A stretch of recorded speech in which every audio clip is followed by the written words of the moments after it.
Okay, I'm back. Kind of on a roll here, trying to practice my poetry recitation. And I've got a lot here. I'm going to do a couple. I wrote this 3 years ago on St. Patrick's Day, and it's just called In an Irish Pub. Those drunken muses who reach deep down inside me, blowing their whiskeyed breath into my intoxicated ears, as fiddles and penny whistles brush aging fingers against my soul, my ancestors. Drums from a green home I've never been, from emerald sod I've never seen. There is nothing like its rousing melody, the swelling heft of lyrics, both happy and heartbroken, the life-affirming stomp of bloodied boots defiant in the face of war and the threat of death. So gaily the mayhem fills the hall, the tawdry barroom images it inevitably evokes. Laughter mixed with tears, tales reminiscent of long ago years, of past and present as they clink their beers. Into their faces are deeply etched, embedded poems and scars. The story in the lilt and on the lonely guitar. An Irish lullaby, as those soggy, besotted ones finally find their lush, green, windswept sleep. 3/17/15.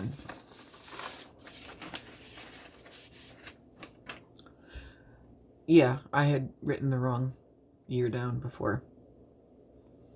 This is a little tiny poemlet that I'm going to open up the reading with when I recite poetry on the 31st. Poetry is a seeker's north star, as thoughts are gathered up, stored and released when written, like fireflies spilling from knocked over jars.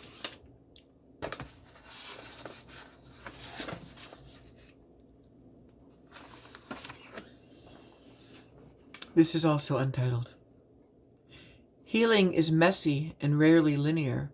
Wounds are dramatic and often shocking until the scab forms, and some wounds don't even show. You find out you didn't die from the trauma. It transformed you.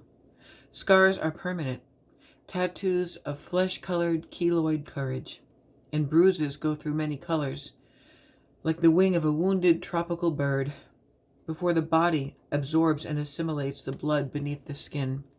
And some bruises are actually shaped like hearts, healing.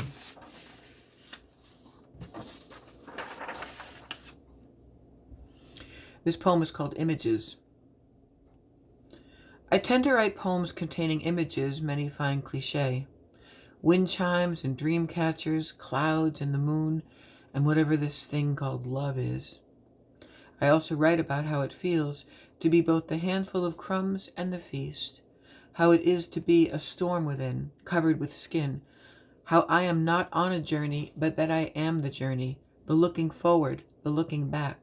I write about how I am the facets, not in a diamond, but in kaleidoscopic shards, both funhouse mirror distorting reality's reflection, and the still mirror of a lake's surface perfection, in which the sky is its own blue echo.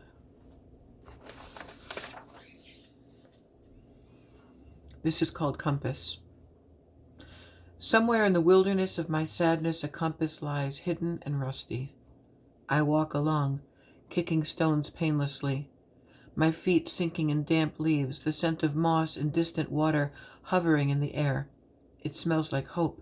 It smells like a promise. It sounds like, keep walking. It sounds like the compass is calling. I've looked too long outside for what has been buried in the earth of my lifetime. The greatest freedom is to stop looking. Call off the search. It is within. Let it find you.